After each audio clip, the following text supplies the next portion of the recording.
What is up? Welcome to the Smalley Talk podcast.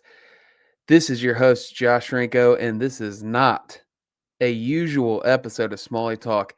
As we had hinted at during our last OG episode, we are expanding the platform to appease some different anglers around the country. And this is our first Great Lakes Smalley Talk episode. And I got my good friend Destin DeMarion here with me. What's up, Destin? Hey Josh, good to see you, man. It's been a Yeah, little bit. I know, man. Well, I don't know. I feel like every time I talk to you on the phone, we end up talking for like 45 minutes about fishing. So, I mean, it's kind of hard not to. yeah, I know for sure. But Destin is a previous guest of the show that is a guide on Lake Erie. And when we were thinking about doing these spin-off shows of Smalley Talk, I was really thinking about, hey, what are some like regions that we could really add value in that have a big smallmouth culture. And the first one that always comes to mind, and when you think of smallmouth, is just the Great Lakes period, Lake Michigan, Lake Erie. I know I'm actually interested to hear about other lakes besides those two, because I know there's smallmouth and other ones. But Hmm. and then he was like going through my Rolodex, like who would be a good host, and Destin was the first guy I called, because I was like, Oh shucks. well, I mean, I was like, one, you have a great personality. You're a great dude. Like, I've been nothing but absolutely impressed just when I've spoken with you, and you have really good reputation. And I was like, this might be a good fit. So we talked, and I've been kind of courting you a little bit. You're like, I'm not sure. And then he called me back, and he's like, hey, I think I want to at least try this out. So Destin's gonna do. I would say this is like a little bit of a trial to kind of see if it works for everyone. I think we're going to maintain the Great Lakes show no matter what, but Destin's kind of, he wants to try it out for himself to just kind of see, if this is something he wants to do long term. But you can expect monthly shows from us from these regional shows, and the first one is going to be Great Lakes. And like I mentioned before, we also have an Ozark show that is going to be launching as well. So I have a guy lined up to host that. So we'll have a Great Lakes show, an Ozark show, and there will probably be a few more to come. But for starters, I think for just proper introductions, Destin, tell us a little bit about yourself. And yeah, we're gonna get to our first guest. We have a pretty rock star guest coming up too. Yeah, So yeah. I'm pretty sure I'm more excited just to talk to our guest here than talk about me. But yeah, like Josh said, my name is Destin. I have a fishing guide service. I'm a full-time guide here at Lake Erie, Big Fat Bass Guide Service in Erie, PA. I used to fish on the Elite Series, the Bassmaster Elites. I fished the Opens for years and stuff as a co-angler at first, and then as a boater and a pro. So I mean, I've been around for a little while, and uh, I've got a story I want to tie in with our guest that's coming up too, with some of the tournament timelines as well. So I'm excited to get him on here too. cool, man. Well, it's really it's awesome to kind of move into the next chapter of Smalley Talk. And I'm, like I said, I'm freaking pumped to just I learned, because we talk about on traditional Smalley Talk, I fish rivers. That's just what we have here in Indiana. And I have jet boats and kayaks, and that's kind of the type of fishing we do. We don't really hit on the like more traditional lake smallmouth as much. And I mean, I was telling Chris, I was like, I'm just interested to pull up the feed and listen to these episodes, because I'm getting tired of listening to myself talking about smallmouth. I need somebody that has a little more diverse skill set. So yeah, awesome, man. Really excited to have you, Destin. So Yeah, looking thank forward you, to it. Josh. I appreciate it. It's exciting. I think it's going to be a cool spin off here. Yeah, for sure, dude. And we'll have my guy Dustin working on our logo. So we're gonna have a kind of a Smalley Talk. We're gonna keep the same like kind of vibe of the Smalley Talk logo, but it'll be the Great Lakes one. So we'll get some stickers made of that. We'll have that for guys. I'll send you some, Destin, so you can give those out to your clients and that what have you. So, but yeah, I guess probably should bring on our first guest, right? Yeah, let's do it. All right. Well, I'll let you introduce him, Destin, since you are the lead host on this. So Yes, sir. here we go. Let's bring on Steve Clapper. Yeah. Welcome, Steve. Thanks for coming. I've been excited about this. It's finally getting to chat a little bit. Well, thanks. I'm honored that you thought of me. Yep. I'm getting so old. I'm kind of out of the picture. I quit tournament fishing a year ago in the fall. I fished my last one, and I'm sure a lot of guys out there are kind of happy about that you're not taking their money anymore. Well, it was just I don't have balance like I used to have, and I don't see how the young guys stand up there without a butt seat. I can tell you that. That's my game still for a little bit at least. But no, I still enjoy it, and I moved up here to Lake Erie. I used to live south of here in Lima, Ohio, about 2 hours south, and my wife was kind of the promoter of moving up here because she always seen how tired I was when I got home. She was afraid of me driving because I would get parked in a crash when I got in the house. So anyway, we hunted around, and we've been here for 6 years now, since 6 years Thanksgiving. Awesome. So, we're 1 year behind you. We moved back up to this area on the lake 5 years ago. My family, really? My wife, and my daughter and I. Yeah. Yep. Yeah, it's. I would have liked to have been here 25 years ago. I can tell you that. Well, yeah, we'll definitely get into that because that's what I'm looking at, picking your brain. I think a lot of other people are going to be really interested in like just hearing the progression of things because you've seen the lake, like Lake Erie, and even a lot of the other Great Lakes, like from back in the 80s, 90s, up until now. So you'll have a lot of good insight, I would imagine, on those time periods. But yeah, just like Steve, would you mind like introducing yourself, kind of telling the viewers that might not know who you are, just a little bit about yourself? I mean, obviously, okay, I know. But... Steve Clapper. I'm 77 years old. I've been fishing Lake Erie since early 80s, and believe me, I've seen a lot of changes. I'm married. I have 2 kids. Of course, they're grown up now.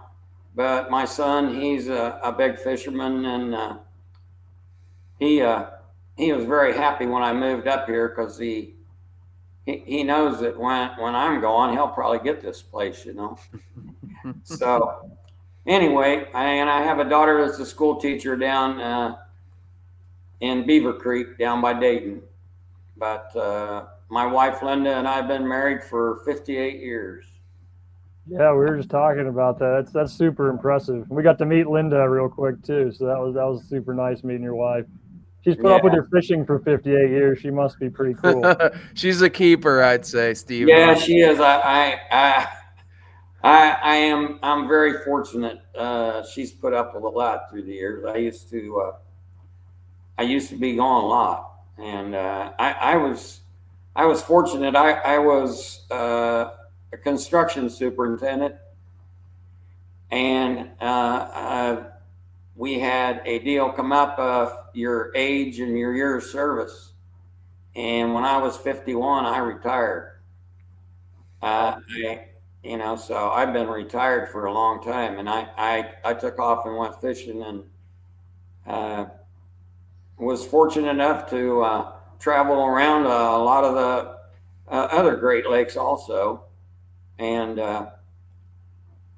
I've been blessed. I had a bout with cancer when I was 61, and I've been in remission for 15 years. So the Lord's really blessed me. Yes. I've really been blessed. But anyway, that's it's been my favorite time favorite lake has been Lake Erie, and I've spent a lot of time here. I would imagine. Yeah, see, I didn't know that you retired at 51. And that explains why for the last 25 plus years you've been dominating everybody out west there on the lake. So that's good that you've been able to spend that time out there, because we'll talk about it. I mean, there's nothing you can replace time on the water with. And that's what people don't realize. Like, because the fish are changing all the time, and that's the most important. But I want to give a little context. So I don't know if Steve will remember this, but the first year I did the Opens as a pro is the first time I actually met Steve. So there was an open out Sandusky, like 7 boats sunk. It was a September tournament. It was 2015. And it was my first year, boating. I won co-angler of the year before. I was doing a co-angler, and I had an opportunity to go do as a boater. So I made the top 10, and Steve was in the top 10. And he had his camper there and everything. And I was just like, oh my gosh, this is Steve Clapper, like in the top 10. I'm in the top 10 with Steve. Because, I mean, Steve, like, he's humble, obviously. He's got a really good reputation. Like, he's the guy on Lake Erie. He has been. And I have a tremendous amount of respect for him. He's just a good guy, obviously. But, I mean, he's been a tremendous fisherman. He loves this lake, just like I do. And it was so cool being first top 10 that was at Lake Erie, in his stomping grounds, with him. That's the first time I met Steve. Yeah, that's been a long time ago, hasn't it? It has, yeah. 11 years is crazy to even think about that. Yeah. So, Steve, do you concentrate mainly on just fishing the Great Lakes, and then is that like because of like the smallmouth thing? Is that kind of what you love to do? I really do. And when I was tournament fishing all the time, I kind of keyed in on the smallmouth when I thought I had a better chance. But I mean, I fished all around. I fished Lake Ontario. I fished tournaments there. I fished Plattsburgh near Champlain. And I really, the best I'd done at Champlain, I fished like maybe 3 tournaments there, and the best I'd done, I finished. I think I finished 7th, but I caught largemouth there. So, man, I kind of floored some of my buddies that they said, "Man, I don't mind getting beat by you with smallmouth, but daggone, if you're going." But that lake's one of those places where, like, I mean, we're in the same boat. Like, I've done better on largemouth, typically on Champlain too. Like, that was my best Elite Series event, was primarily targeting largemouth, because I don't know what it is, but they kind of like act like smallmouth a little bit there, and you can kind of fish them like so, and it's just a cool lake. You can do about anything you want to do there. Right. Yeah, I love. In fact, they're excuse me, they're bigger now, but when I was fishing those tournaments, it was hard to catch a big stringer. If you had 17, 18 pounds, you were in the hunt. And now they've grown just like they have in Lake Erie and such. It takes more now, and absolutely. But I really like to. I like the largemouth fish. Excuse me. I spent about 5 different years. I say years, for a couple weeks at a time. I would go to Falcon, and if you ever was there in heyday, I did not. I did not get to go. I wish. I heard it was incredible. My son flew down, and I had him there for a week, and he was talking to a buddy one night, and his buddy asked him, "Is this really as good as what they say?" And he said, "This is how he explained it." He said, you know, when you're going along a bank and you look and you think, boy, there ought to be one there. He said, down here, there is. And so and I was fortunate enough to get there in the heyday, and it was phenomenal. Oh, I bet. Well, I'm looking forward to hearing about the heyday of Lake Erie and your kind of progression of from the 80s up until now. Like, can you kind of walk us back to when you started fishing there? Like, what drew you to Lake Erie, and then just the progression of things that you've seen there. Well, you know, my father took me when I was a kid. He took me to St. Clair and bluegill fishing, and we bass fished, and I was in love with St. Clair, and I had never had smallmouth fish on Erie. And one night we were coming back from St. Clair and was in a gas station around Toledo, and a guy came up and asked me. He said, "Man, where you been?" I said, "Oh, we've been up to St. Clair." And he said, "What was you fishing for?" I said, "Smallmouth." And he said, "Man, where do you live?" And I told him, I said, I live in Lima. It's on down 75 south there.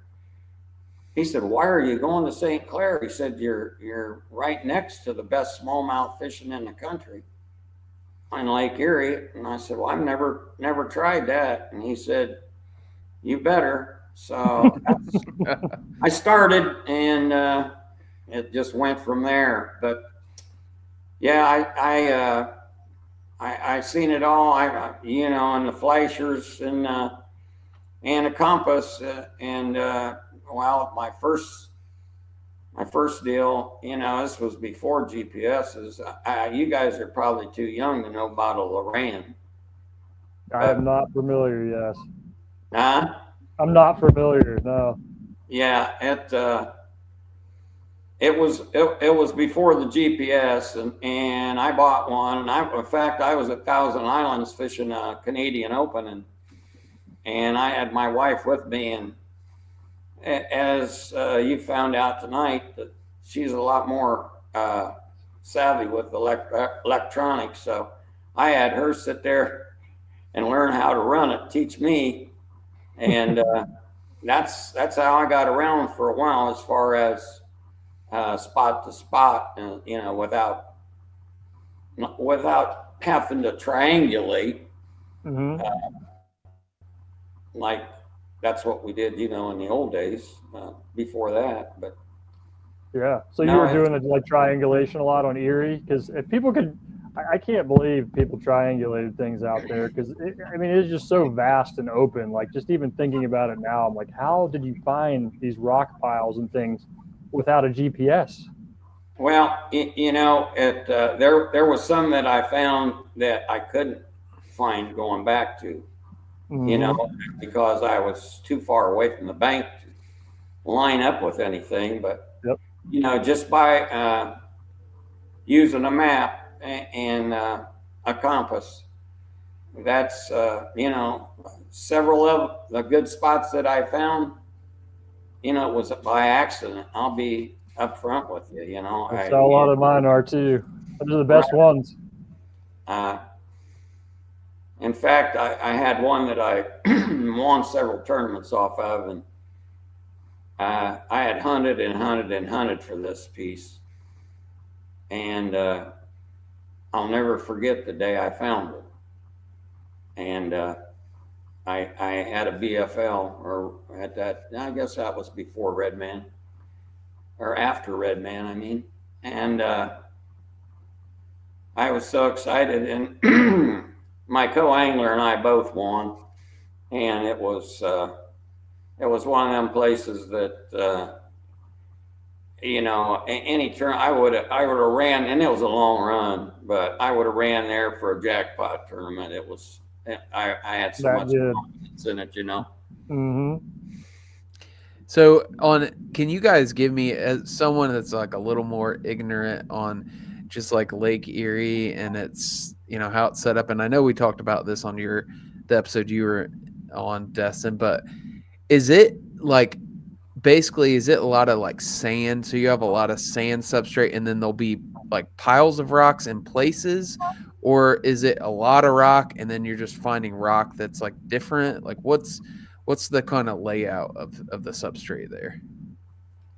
Well, you know, I fish a little bit of sand over on the Canadian shore, but from here and on over, it's I always concentrated on rock, whereas there's a lot more sand on St. Clair than on here, and you had sand and weeds and a lot more a lot more grass. There's more grass in Lake Erie now than there was years ago. You have a hard time finding a blade of grass.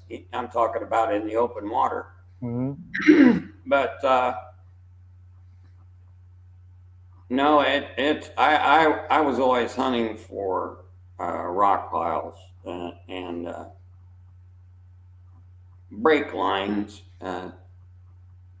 That was my forte.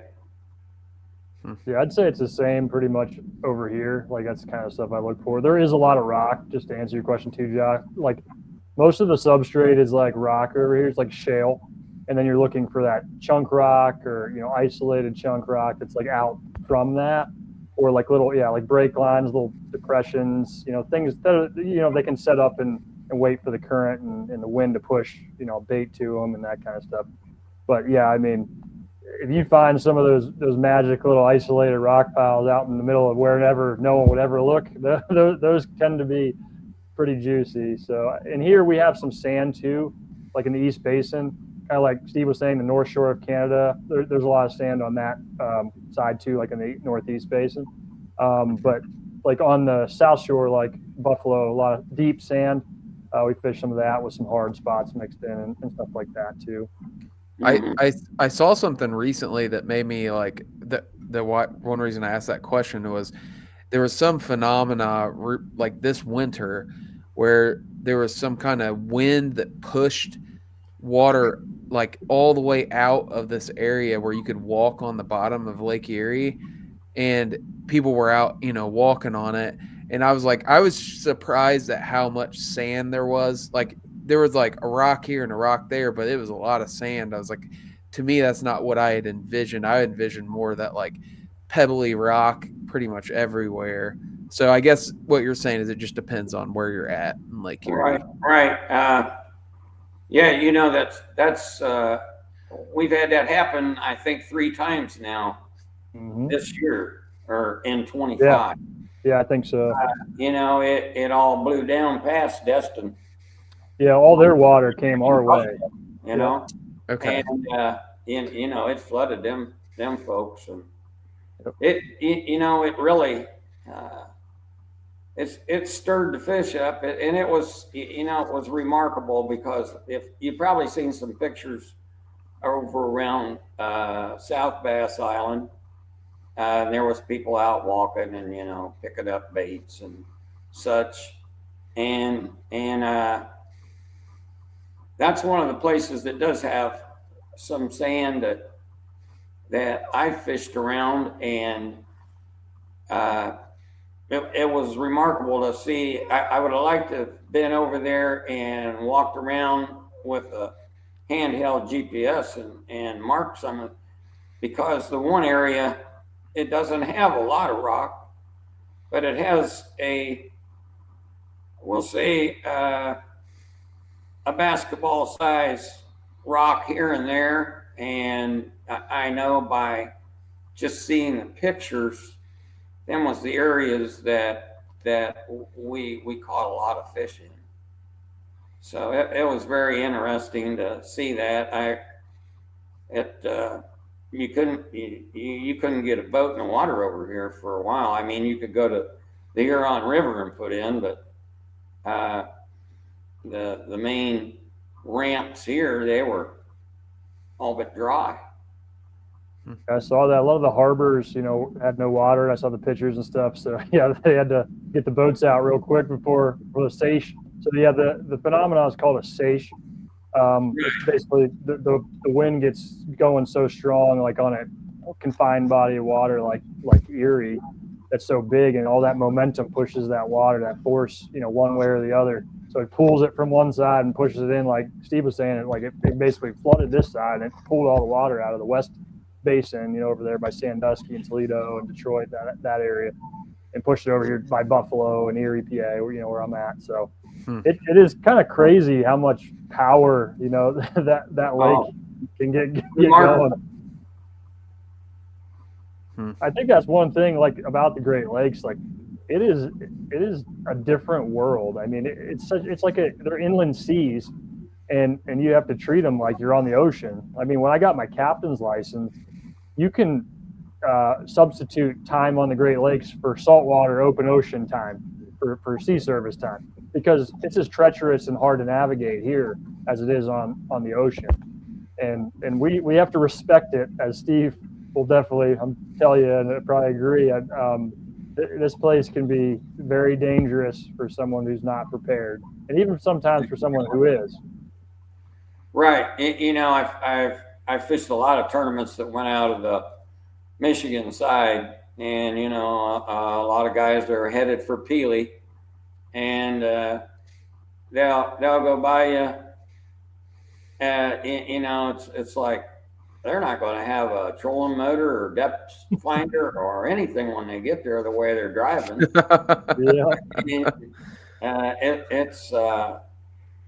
It's a learning curve, for someone that never navigated on the big water. It can be very dangerous. Mm-hmm.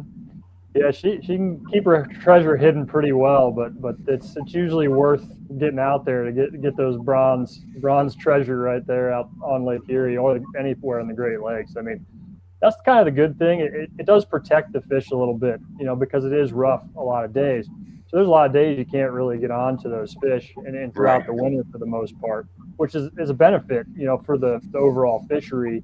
I mean, we get a lot of pressure here and on the Great Lakes, but I mean, as Steve could probably attest, there's weeks sometimes you can't even get out if you're, you might be able to get in a bay or somewhere and fish, but you can't get out on that main lake, where the fish are, the big ones are. Right. It takes, there's a lot of people that found out the hard way, of knowing that you shouldn't go out. They try and get in trouble. But, Steve, what's the like sketchiest situation you've ever had on the lake? This will be interesting. I want to hear this. Well, I had a couple of them that I was pretty nervous. Probably the third day of the Chevy Open out of the Detroit River. There was 7 footers, and I wasn't in my boat. I was in an FLW boat, and it was not equipped to be out there, prop wise, trolling motor wise. But that was just the way it had to be, and I did have a camber boat that was out there with me, and I wasn't sure the boat was going to be able to get up high enough, to hold the nose up, and with the prop that was on this boat to get back in. And that was the third day, and I knew I had to get in. I had the fish to, to be right there, and I hailed the camera boat down. He started to take off. I said, "Don't you leave without me." We were about 25 miles from the river, so it was not a fun ride. I bet you were sore after that. Yeah, it's always better if you got your own equipment, though. You know what it can do. But I was in a shorter boat, and a motor that did not have the correct prop on it for being in that condition, which really means a lot. Oh, for sure. Yeah, there's some sketchy situations out there on that lake. I mean, I think they're really careful now because of so many issues, you know, throughout the tournaments and stuff. But I mean, there's still some days out there where it doesn't happen like the weather says, and you know, guys get stuck out there coming back like 25 miles, 30 miles, even further, and sometimes don't even make it back. You know, they just pull over somewhere and go in a harbor and have somebody bring their trailer around or something. You know. Yeah, I've seen that happen at Pelee Island. You know, the tournament had been taking place out of the river, and well, in fact, I had one episode there. I was in the Canadian Open, that then we were clear up by LaSalle. That's where we had went out of.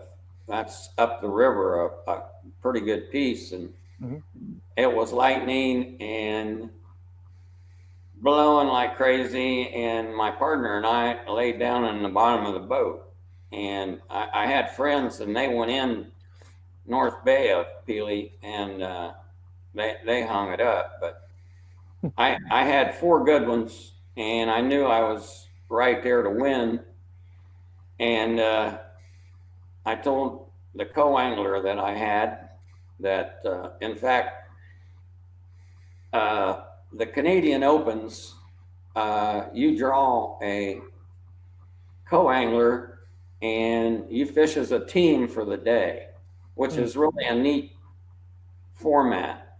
Yeah, so, for sure. You know, so if we go in and we got 20 pounds, he gets 20 pounds.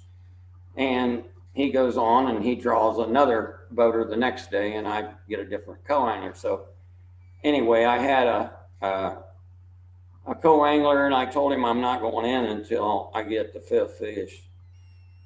And he's a friend of mine today. He lives in Canada, and we pulled up to a spot, and he caught one that just measured. And I said, "That's it, we're going in." And we won by 4 ounces. I snapped my trolling motor off. I drove like one of those guys that's coming out I was talking about. I had to make it in. Yep. I snapped the trolling motor off, and it started to come back to hit us. So I tied it to the butt seat post and the like one of the cleats.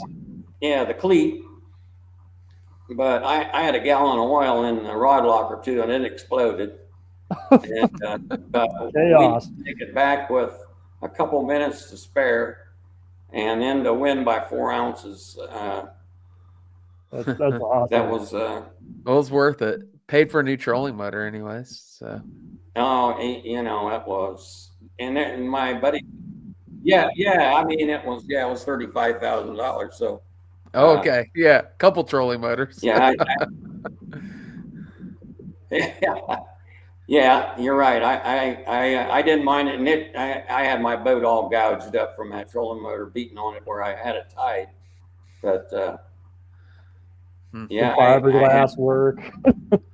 Yeah. Carpet. Exactly. But that was a wild one there. That's crazy. Yeah, I've never heard that story. That is awesome. Yeah, if you have fished Lake Erie for any time, you're probably going to have a story somewhat like that. I'm sure, because I mean I've got a couple, you know, similar to that too, where it's just trolling motor hanging off and trying to push it to get back and all that stuff. So I think it's part of like the rite of passage on the Great Lakes to have a wave rip your rods off this one side of your deck or one of those kind of things at least. Yeah, I had an experience like that too. We were down your way, down towards Avon, and we stayed too long. And we had went out of Sandusky, and we was really hustling to get back. And when I turned the corner there at the lighthouse point there, coming into Sandusky at Cedar Point. Mm-hmm. Well, you know what it's like in there, the big tuna boats. Mm-hmm. And I drove right into one of them. Oh. You know, and it took my buddy's glasses off, and it snapped rods, and the landing net was gone, and we were so full of water we couldn't get back up on plane for a little bit. He crawled out on the nose, and then finally got it, and we made it in. And but that was That's wild. one of those experiences that them big boats will hurt you, boy. Oh, for sure. Yeah. Yeah, they're going to win in that battle every time. Can be. Yep.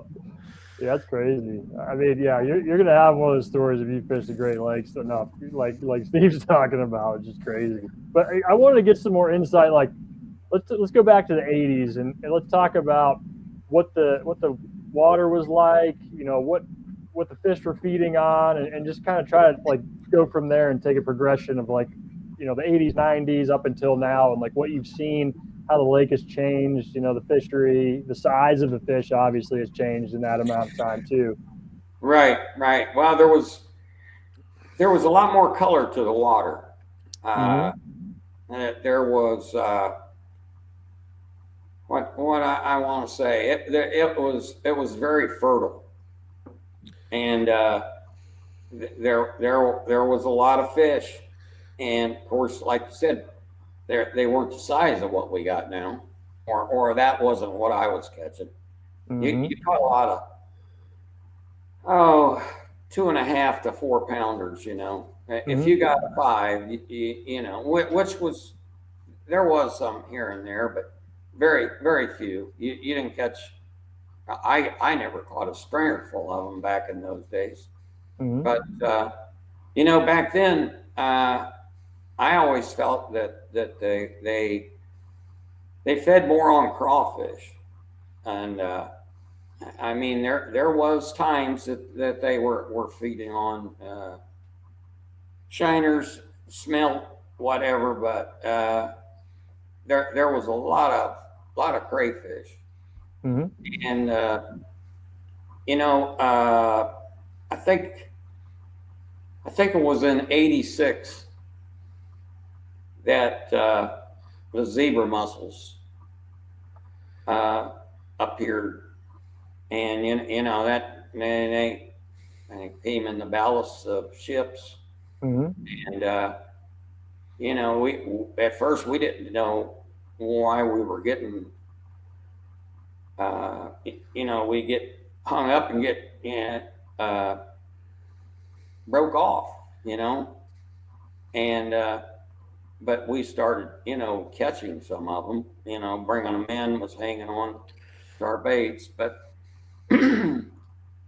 that progressed on, and still was catching fish on crayfish baits. In fact, you know, back when I first went over into Canada,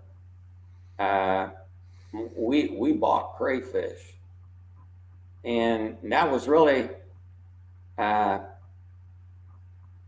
trying to think, that would have been in the it'd have to be in the 80s, early 80s,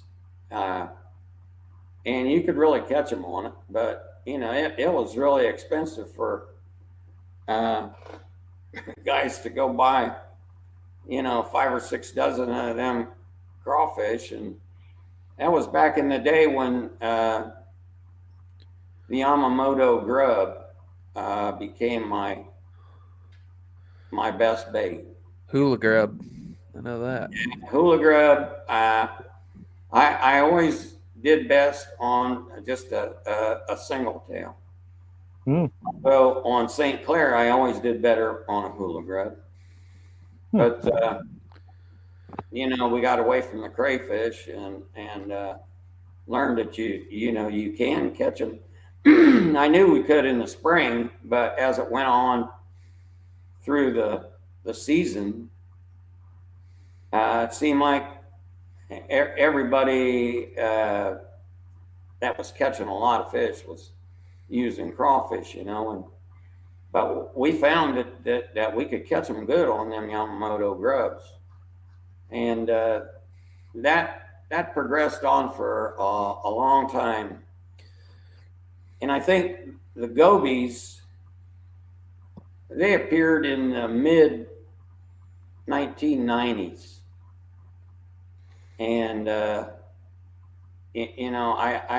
they must be so full of protein, because I think that's why we have such big smallmouth now. I don't know. Destin, feel that way? I do, yeah. I think really it's a twofold, with the zebra mussels cleaning up the water so they can see a little bit better, and then the gobies just being those little protein snacks like you're talking about. I mean, they're everywhere, and they're so slow. They don't have spines. Like, they're easy for them to eat. They just slurp them up. Like, it's not like a crawdad where they get caught up in their crunchers, and they're pinching at them, and they're hard. Like, they're harder to digest. Those gobies just slurp them up like spaghetti noodles, pretty much. That's right. the best way to think about it, I think. Right, and like you say, the zebras cleaned up the water. And in fact, I really liked it when it had that fertile look to it. I thought they were easier to catch. Probably, yeah.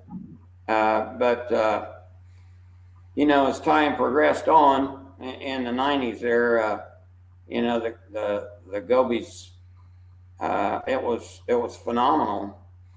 That sometimes you I know I have friends that we'd just be fun fishing, and if you had one on the end of your jig, he'd say, "Don't throw that back. Let me have it. I put it on my jig." You throw it out and they'd have one instantly. Oh yeah. Absolutely. But, yeah. Were you a tube guy? I know, like, in the 90s when the gobies really got heavy, like, everyone was like obsessed with tubes on Lake Erie. A tube? Yeah. And in fact, I've got tubs of them in here. And in fact, I was telling my wife, I need to get rid of this stuff. My son, he's got all the tackle he needs, and he's when I'm going, he's going to say, "Daggone, why didn't Dad get rid of these?"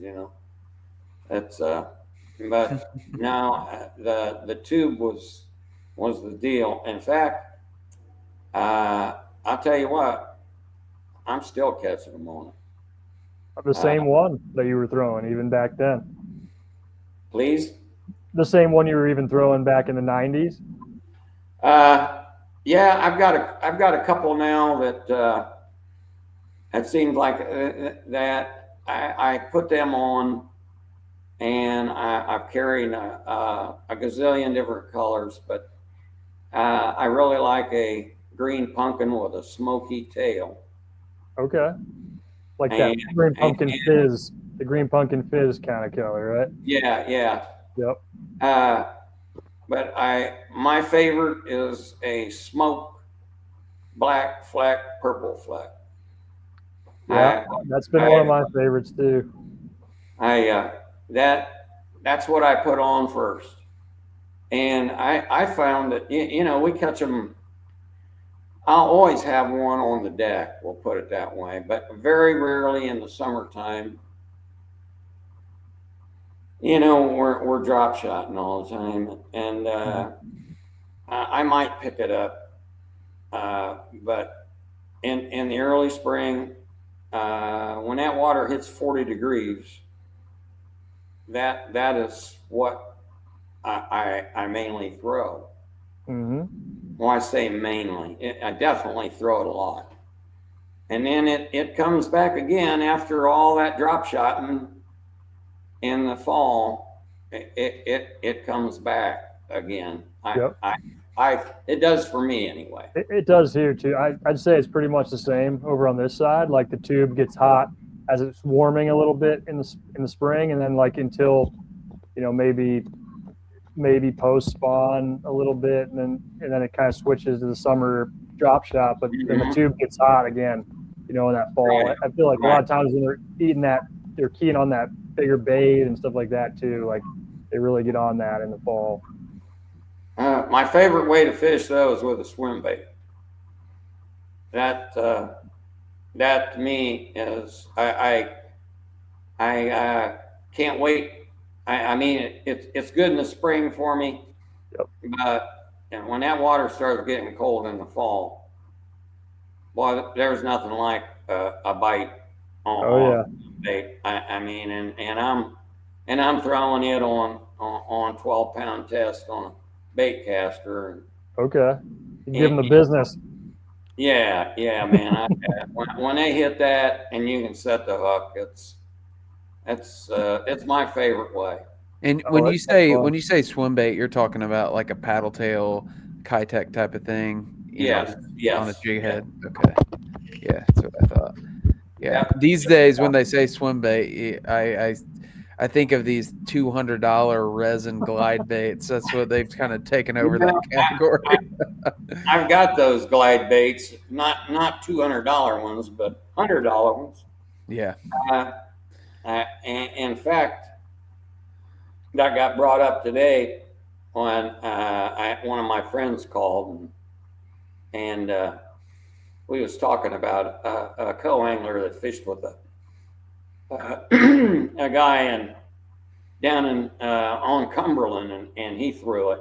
The co-angler did, and the boater won the tournament, but the co-angler was catching giant ones when he did get a bite, and I think he won too. But it was a kind of an awakening to me because I'd never owned one and didn't know that much about them.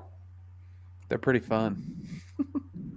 Yeah, like some swim baits, some of those glide baits and stuff. I'll throw a big glide for a smallmouth any day, but river smallmouth are a little different. You catch them a little shallower than you do the Great Lakes. Which is actually, I had a question for you guys too. Like, so obviously there's like seasons to this that would affect this answer, but like average depth, what like spring through fall, like what depth are you guys finding those fish? Like just average. It's probably a little different. I'll let Steve go because West Basin, Central, East, they're all a little bit different. Yeah,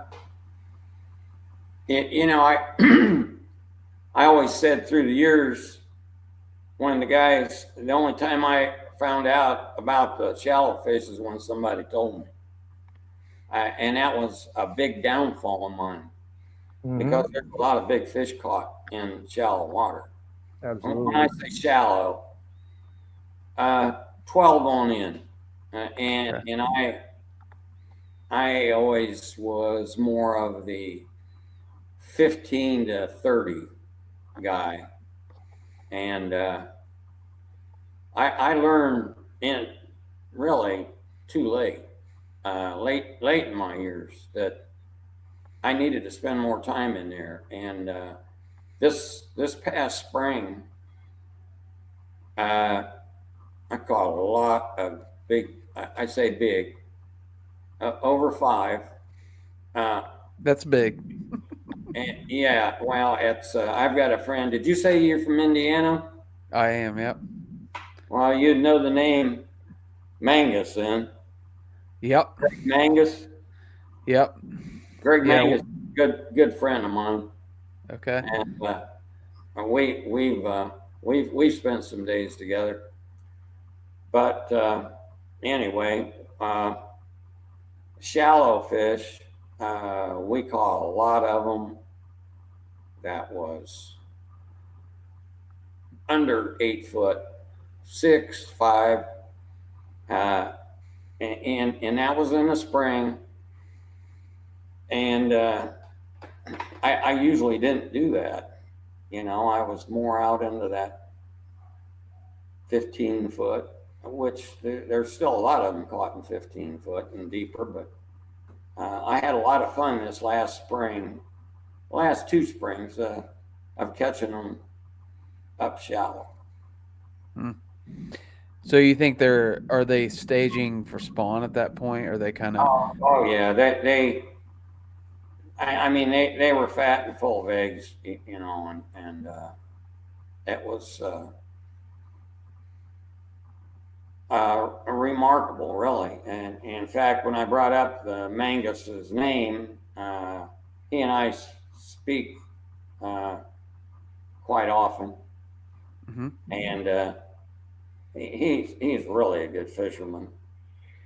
And he had caught like 3 over 8 over 6, and this is right before, a couple 3 weeks before Thanksgiving. And I told him, I said, I've caught lots of fish. I say lots, several over 5, but I hadn't caught a 6-pounder all year. And I no more told him that, and I went out. I had 3 more trips that I went, and I caught 4 over 6. But that was in the prime time. That's my favorite time, when that water temperature's dropping and they're loading up for the winter, and it's that's my favorite time of year. You and me both. You got to get on Josh here, because I was trying to convince him to come here in November this year. I was trying, dude. I was trying. It just didn't work out. Oh, I'll be there. Don't worry. That's prime time. That's for sure. Yeah, it's remarkable. That as the water gets colder and colder through the years, I found that the fish get tighter and tighter in schools, and you can fish a long, long time and never get a bite. But boy, when you find them, that's Katie bar the door, boy. I mean, you can just sit there and wear them out. That's so weird how that, like, I don't fish really lakes at all, but that's exactly how they behave on a river, like to a T. The colder it gets, the more clumped up they get, and yeah, you'll go miles of a river and not even see any signs of life, and then all of a sudden it's like you're catching them every cast. Right. So smallmouth kind of behave the same, really, no matter where they're at. So, right. Yeah, there's a lot of places for them to go here on Lake Erie. Yeah. A lot of dead water. When you talk back through the years, there was places that you could go, in the 90s, and you knew you was going to catch them there. They lived there, But there's a lot of them places they're not at no more, and I mean, I'm dumbfounded. I'm talking about really good spots, and they don't live there no more. And that's a good point. I was going to ask you about that, just because you've seen it over the years. Like, I've even seen that in the short term, like spots are really, really good for 5-10 years, and then it just kind of fizzles out. I mean, what do you think is, like, what would you attribute to that? Like, what are some theories you've had on that? Boy, I never understood it, because there was one spot that, boy, when I found it was, I could win everything I fished, but it was fantastic. I even ran from Erie Bay with my son, clear back. And I mean, you never are positive you're going to catch them, but I felt real comfortable of running that far and being able to catch them.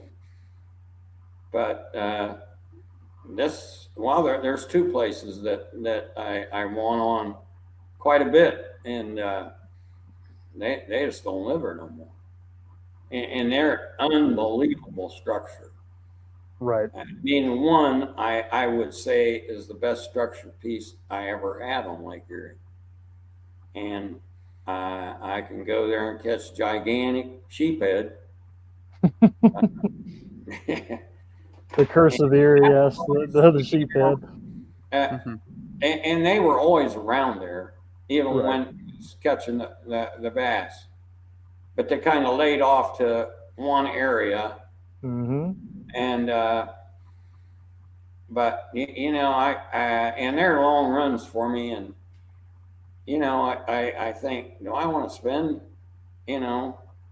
all that time running out there, and they haven't been there in the last several years, and so that's just like wrecks. I have had wrecks that were really good, and I can't get a bite on them anymore. What do you think causes that, Steve? Why do you think they'd abandon a I spot don't know. like that? I don't know. I mean, and they're full of sheephead too, but they always been full of sheephead. Mhm. Uh, I don't know how to explain it. I wished I knew. I mean, that's just like you take like Kelly's Island is a really good spot in the spring, Mhm. and you can catch some around it in the summer too. And but them big fish, uh, they seem to evacuate. I think they go out and just suspend and follow bait, because every year when that water gets cold enough, I've got one spot that you can go there a little before the water gets down to that temperature, and you won't catch any. But all of a sudden, they show up, and where have they been? But they really get on it too. I mean, numbers wise and size. But that's I don't know. It's befuddling me. I mean, I've seen the same thing here with areas. I'm like, this has just held fish forever. Like now it's hard to get a bite off of it. And it's just like, why was it that great for that long? And now, it's not. But I'm sure with a wreck too, maybe as they deteriorate, or if it's wood, maybe the bass lose interest, or maybe there's so many sheephead, they're just like taking over these structures sometimes. That's what I'm thinking a lot, even more and more, because there's nothing keeping the sheephead really in check, and they're just like bullies, and they just kind of push the smallmouth off that good structure. Whereas the sheephead were the ones off to the side, and now the smallmouth are the ones pushed off to the side because of the sheephead. I mean, that was one theory I had. Right. I've got a couple 3 humps over on the Canadian shore. I mean, out in the open, not on the shore. Mhm. Out in 24, 26 foot, and you can go there some days, and I mean, you can catch a 25-pound stringer, but you could go back the next day and you wouldn't catch nothing but sheephead, and it was a long run from my side here to get over there, especially if you got any wind at all. You always had to take that into consideration. You had to get back too. Oh, for sure. It's it makes you feel good when you make one of them big long runs and it pays off. But boy, it's pretty sad when you get there and you don't get a bite. And yeah, just a hefty gas bill. Man, I blowed this one, Yep, hefty gas bill and a bunch of sheephead slime on that. Yeah, that's for sure. Well, speaking of 25-pound bags, I'm curious. What's the biggest bag of smallmouth you've had on Lake Erie? Well, when I told you that I had 4 over 6, that was 3 days of fishing, and we had 29.52. And then the next day we had 28.2, and then we had 29.54. Well, I fished 2 days in a row, and man, that's hard on me.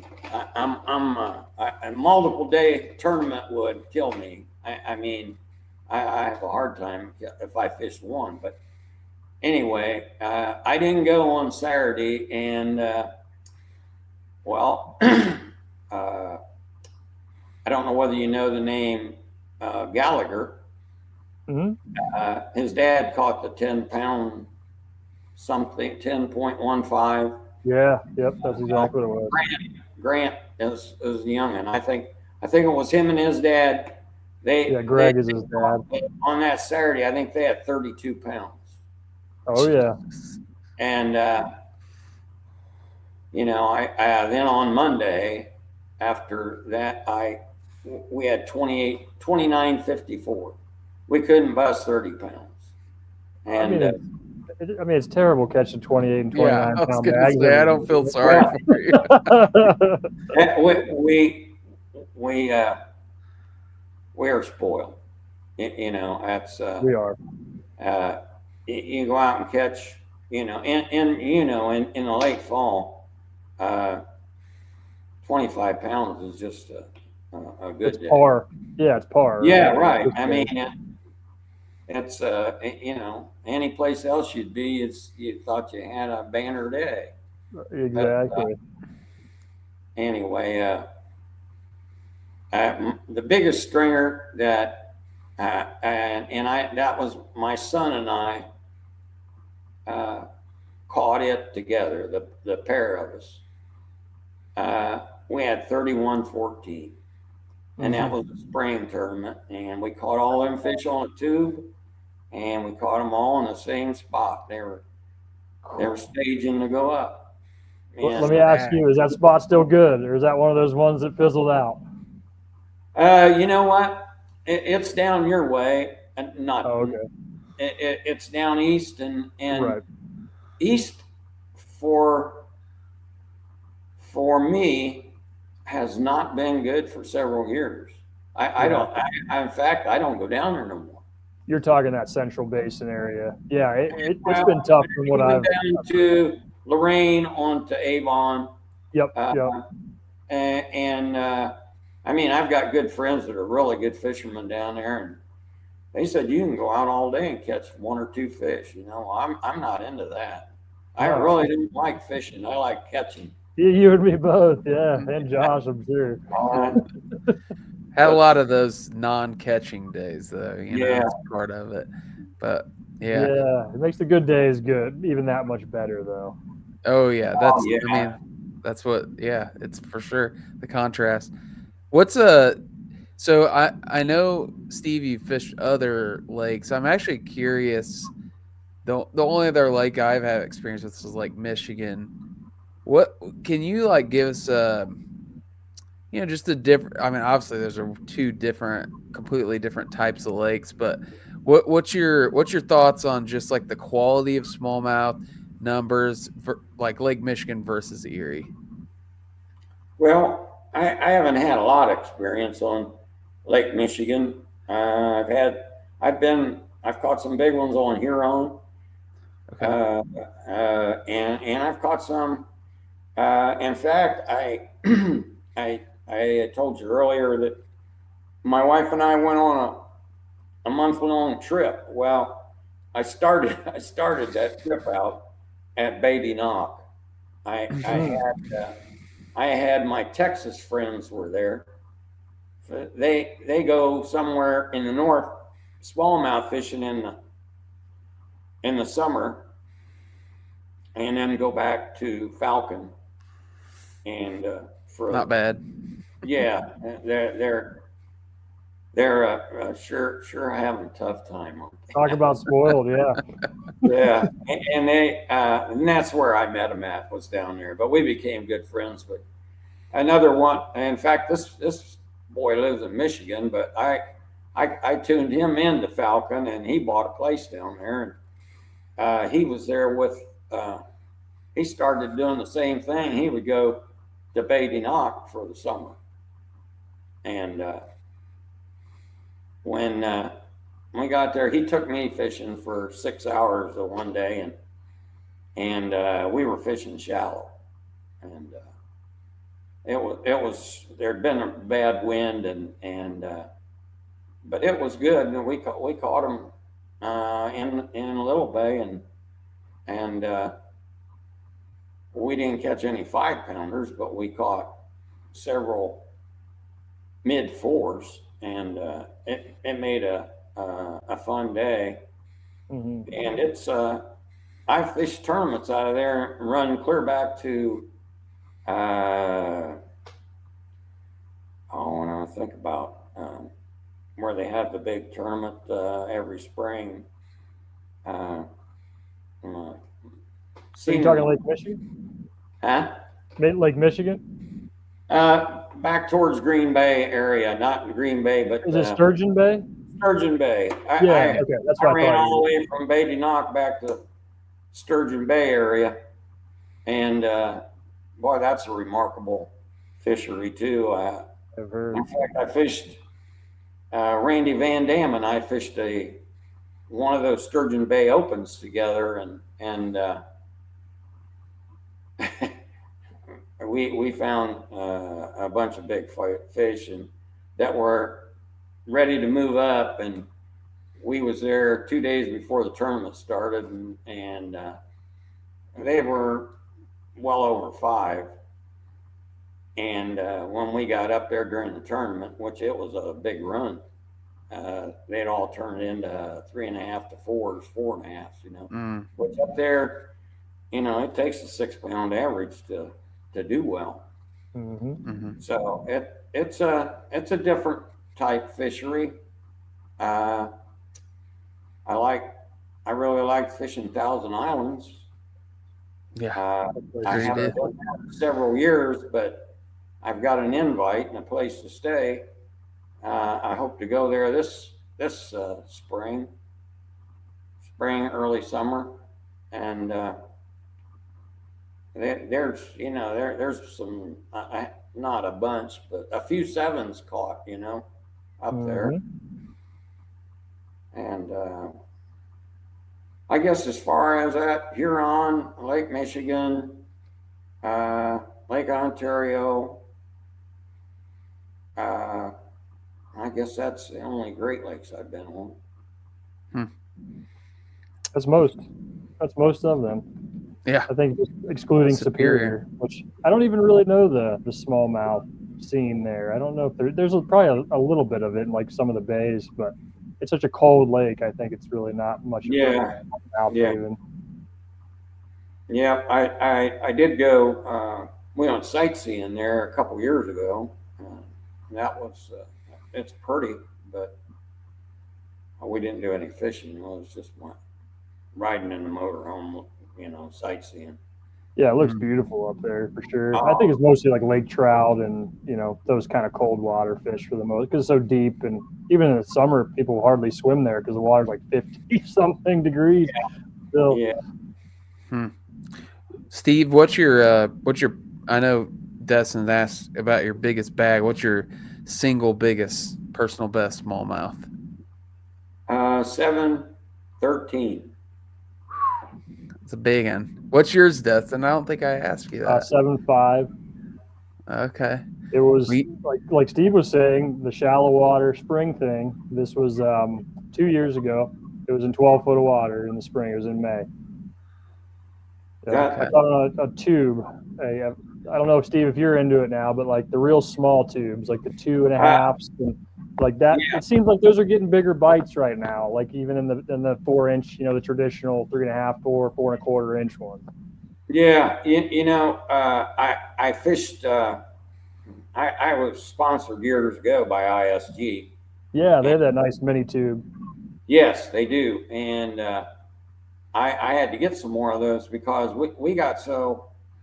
Boy, that was the #1 bait we was throwing there for a while. And in fact, you know, Zona and Vandebiesen, they're pushing them smaller tubes too. Now I didn't catch them on it this fall. I was fishing a 4-inch tube this fall. But I did try the small one. I thought, I thought it might be a little trigger, but it wasn't. One of my favorite things is, you know, these Crush City guys. They ain't got my pocket big time. Yeah, man, I tell you what, they make some good baits. They And do. Do you like that little the mayor swim bait? you know, I have the big one and 4 inch. I didn't have any of the little ones. I like those ones. Just FYI, those 3 inchers are real good too. I know. I've been told that, and I Yep. said, I'm a big spark shed guy. Yeah, Yeah, me too. are you? Yeah, Mm-hmm. that's a phenomenal bait. But no, that mooch minnow, uh, I really like that bait. That Yep. and the freeloader.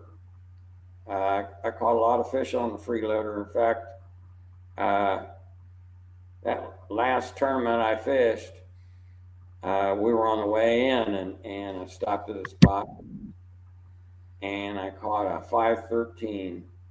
And it was time to go, and I laid my pole down. My buddy said, "What are you doing?" I said, "I'm going out with that one. I'm not making another cast." And on a 513, that's not a Yeah, bad way to go out. yeah. But that was on a freeloader, and I've done well on that. Fun fishing, and when I was fishing in tournaments. But that that's that's phenomenal how they come through with them baits, and I don't know whether they're big down your way, Destin, but Yeah, they are for all the sure. time here. What Yeah. what do you guys think makes a good like minnow bait like that? Yeah, because like to me, looking at the freeloader and the mooch minnow, I'm like, they don't look that drastically different from things I've seen in the past. I'm just curious what you guys attribute to those being good.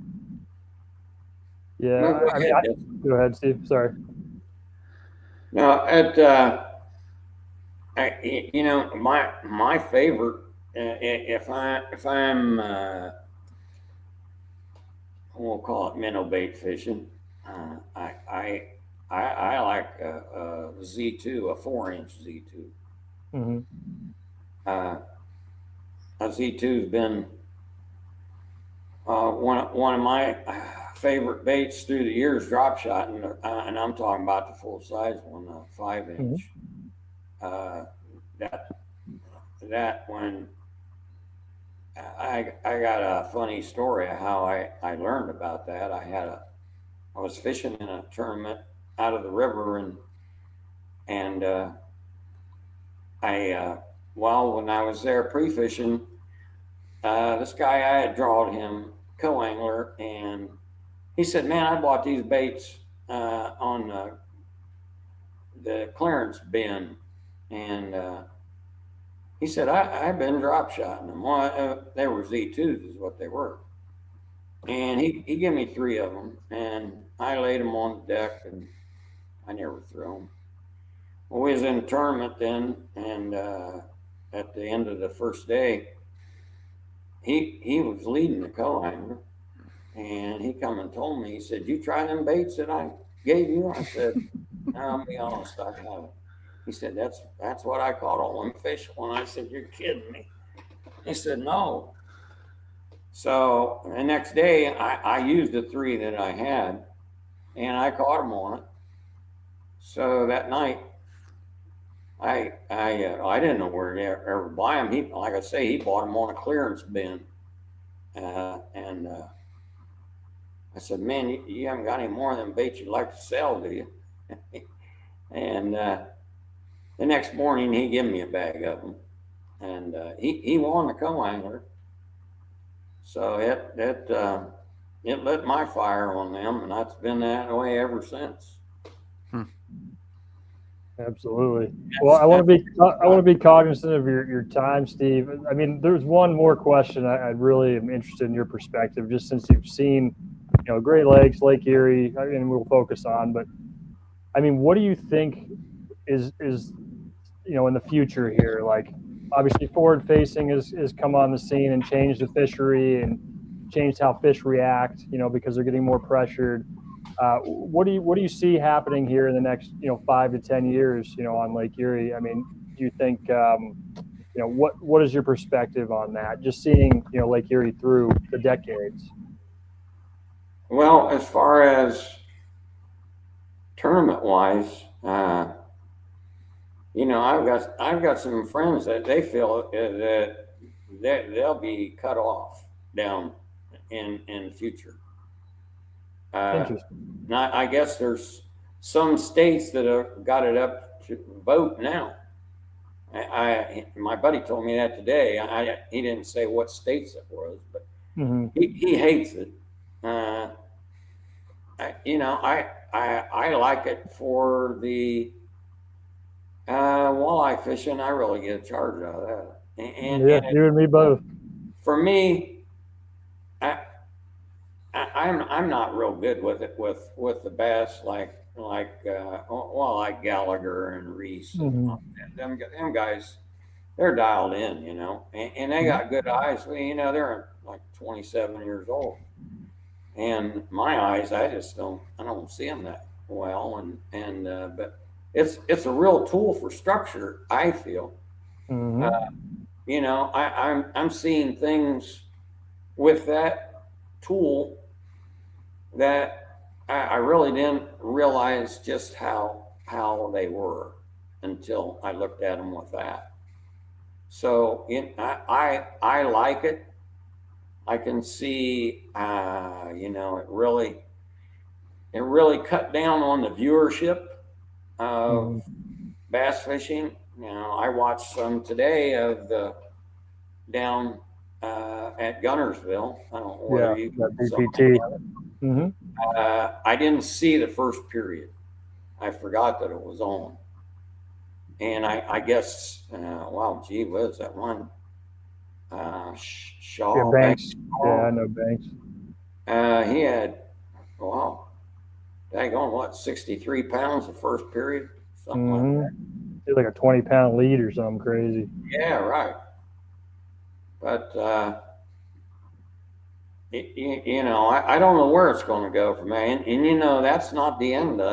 They're always trying to get something better. And as far as the electronics, they may come up with something that, tells you whether it's a sheep head or a bass. and I wish we had that now.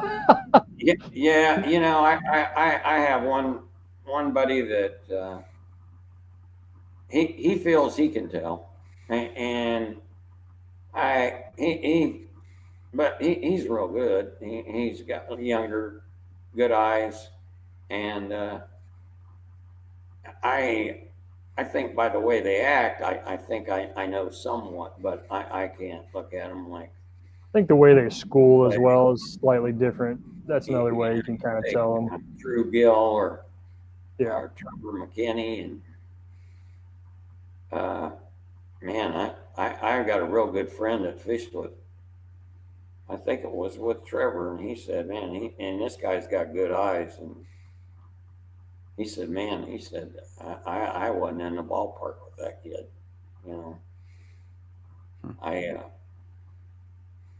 So who knows? It's. I hope we don't take all the fun out of it. My boy is a big walleye fisherman now. I always tell everybody I brought him up right, and he went astray on me. He went to the old Erie walleye fishing, like everyone does, right? Yeah, he'll bass fish in the spring when it's real good, and then when he likes it in the fall, he'll go then in the fall with me. The prime windows. When the big mamas are biting and lots of them, that's right. Well, I mean, I like that too. I wish I could just go then too. That'd be fun. Right. Go every day. He said, we're cheating. He doesn't have it on his boat, and he's saying that, and a lot of the walleye tournaments are being won now with it. Almost all, yeah. It's really dominated that too. Really? Oh yeah, I have a lot of friends in that world. I actually came out your way when we were going to meet for dinner last spring. Yeah, right. my buddy, is one of my sponsors. He's a big in the walleye. He's like, I want you to come out here and fish this. So I was like, okay. So we were just going out there, scoping walleyes. I was like, we'll figure it out, and we did. We did pretty good. I was pleased. It's a lot of fun, really. I mean, because a lot of those fish are suspended, so it's like you're playing a little cat and mouse with those suspended walleyes, or you can catch them on the bottom too, jigging and all that. But it's pretty fun. Yeah, I know. There's a lot of those guys like down there out of Vicks, down in I forget what town he's in. He's down towards Cleveland. Yeah. But some of them, I've seen them going out in a like a center console or something, a bigger boat. Mm-hmm. And they had 4 or 5 graphs. I say graphs, I'm talking about Garmin units. I see them sitting on the floor. They put those bundles on the rails, and they can fish like 4 of them at the same time. Yeah, it's crazy. Yeah, absolutely. Well, yeah, it is crazy. I mean, it'll be interesting to see, what happens, with board facing, but on Lake Erie, the Great Lakes, just how it's changed the fishery. I mean, I'm sure you've seen it too. Like it's made the fish probably a little bit harder to catch. Just because everyone can see them, a little bit better. They're getting more pressured. I'd say that's the thing that I've realized, recognized the most, at least over here. But more regulations are definitely coming in the tournament circuits and stuff. But here, I mean, it's fun to do. I agree with you. Tournament side, yeah, maybe more regulation there, but just going out and having fun is pretty cool. To see how those fish react, like we haven't been able to in real time. It's been pretty fun. Now, how's that work with guiding somebody? Are you having them up with you, or? Yeah, it depends. Like I think some people are accurate enough to cast to them, because sometimes you got to be right on the money, or you're just wasting your cast. Right. I mean, it's better when you don't have to do that, I would say, on the typical day, and you can just really fish. But yeah, some people that really want to do that and can be accurate with their cast, you can definitely make you a lot more efficient and effective, as I'm sure you know. Right. I know. I have a friend that he's a lot better at it than I am, but we do a lot of fishing together, and he's retired also. And in fact, he's down in Florida right now, a lucky dog. And but anyway, we'll spot them, and I don't know about you, but I've got it on my trolling motor. I do as well. And I'm panning, and I get tired of that one with my foot, to tell you the truth. But anyway, you spot them, way over here, 40 feet, and them walleyes, usually you can catch them, get in the ballpark.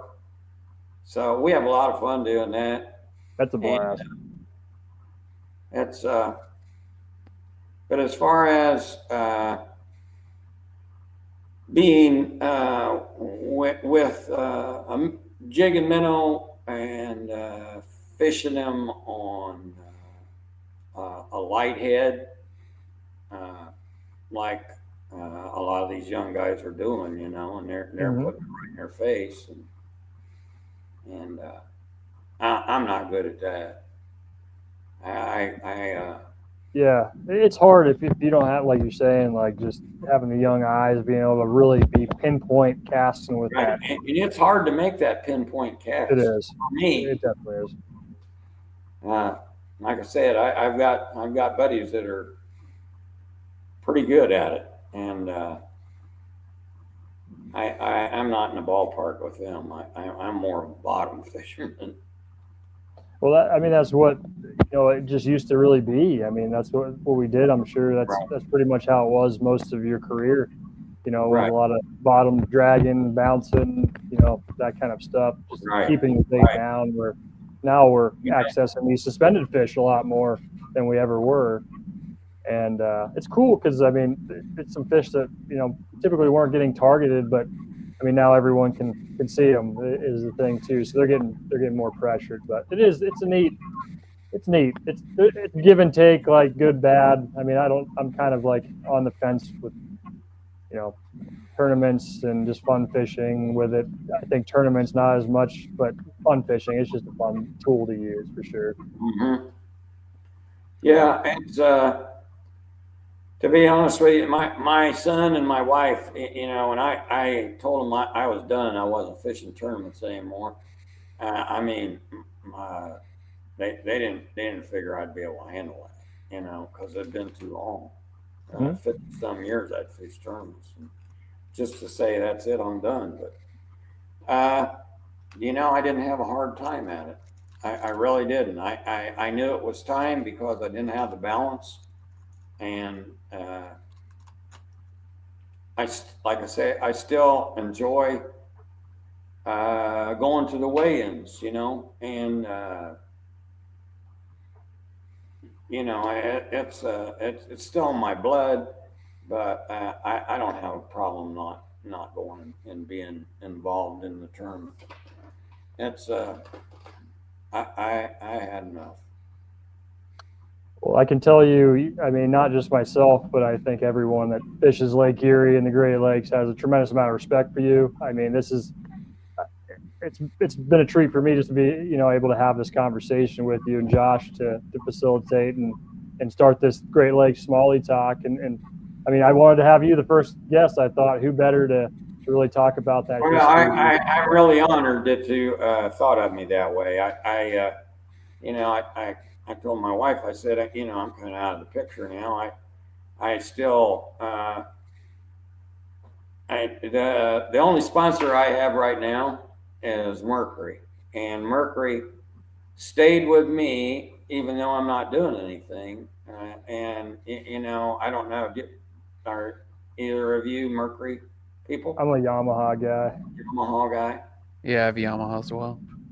Anyway, we have to fill out a application for sponsorship every year, and not just rum dums like me. I'm talking about the big guys have to too. That's fishing for a living, and I make it out. Well, I have her make it out.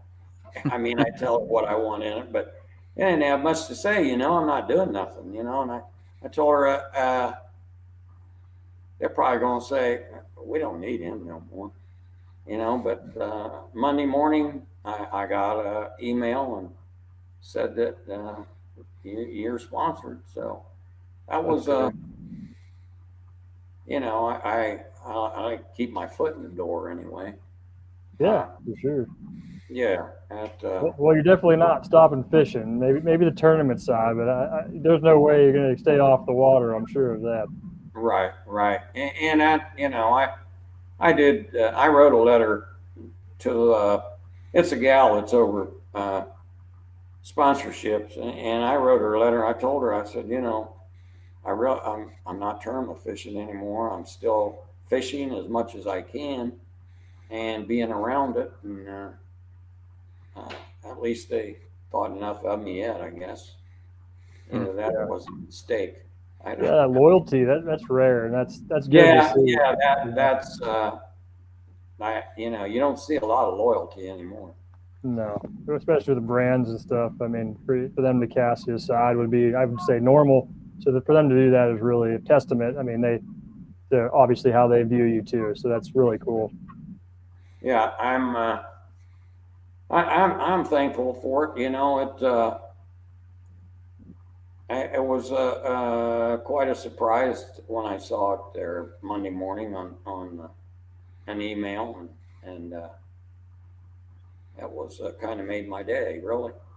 Yeah, I would think. I've had a lot of black motors, and I felt that I did promote them to the best of my ability, and so they evidently still remember that.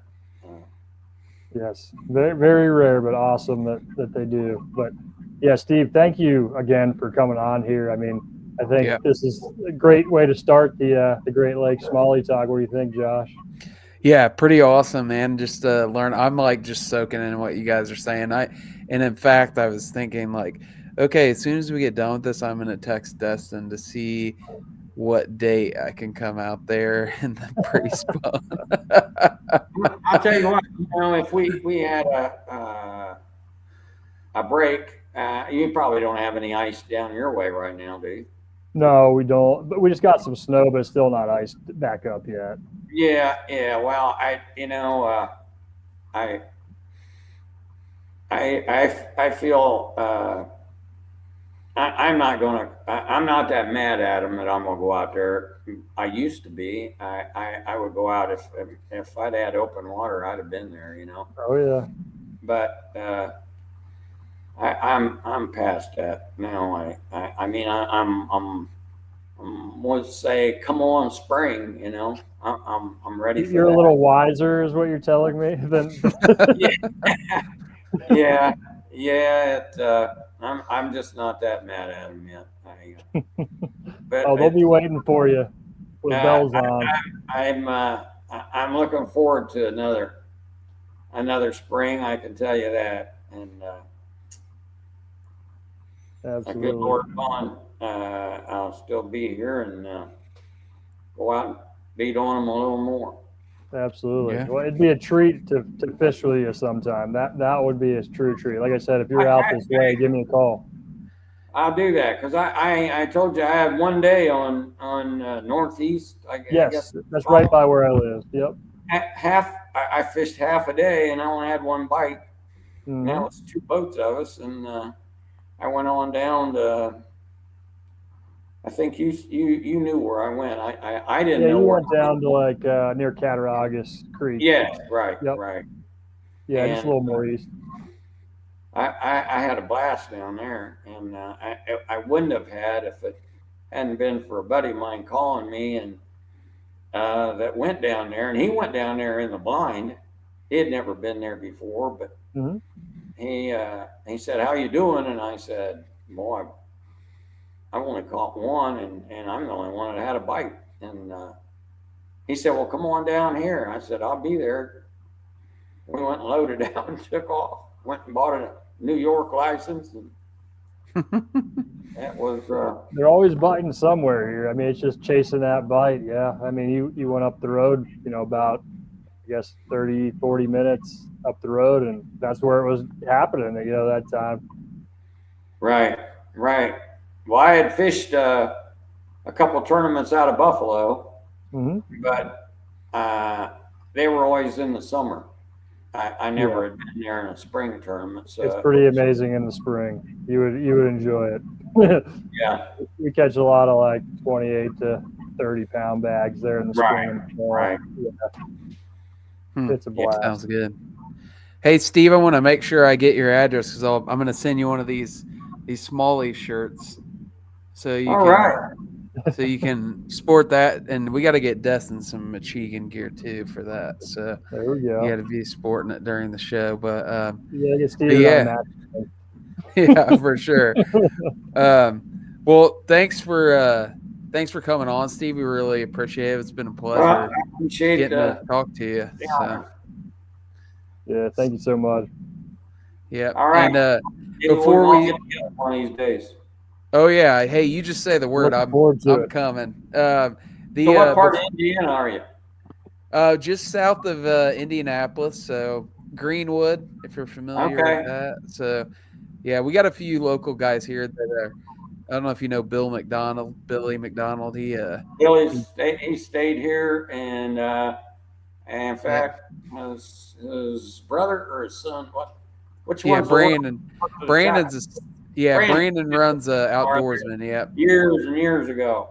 yeah. Billy's I went to church with the McDonald's for a long, long time, so they know them really well. So he lives just down the street from me. I know he Oh, loves wow. that Erie. I know Yeah. Billy is Oh a big yeah. Erie fan. Yeah, he's a hammer for sure. And then Terry McWilliams, is from this area as well. Stupid So Tube, right? Terry Is was he here the last year, Stupid wasn't Tube he? guy? yeah. You asked him about the day that I took him and Mangus together. Okay, I'll do that next time I talk to them. I usually see him at the boat show when I go, so I'll definitely holler at him there. But yeah, it was great. Great getting to know you, Steve. And yeah, maybe sometime we get up there, we'll get on Destin's water, see if we can catch some of those big ones. So. Oh, I know they live there. Oh, yeah. Oh yeah, for sure. That'd be fun. I'd enjoy that. Yeah, before we sign off, every time we have our guests say "Free the fighter." That's like our slogan. So if you could give us "Free the fighter," so we're promoting the catch and release. So give us a "Free the fighter" and we'll sign off here. All right, free the fighter. All right, thanks, Steve. Yeah, thank you, man. All right. All right, we'll see you. Have a great night, Steve. Mm-hmm. All right.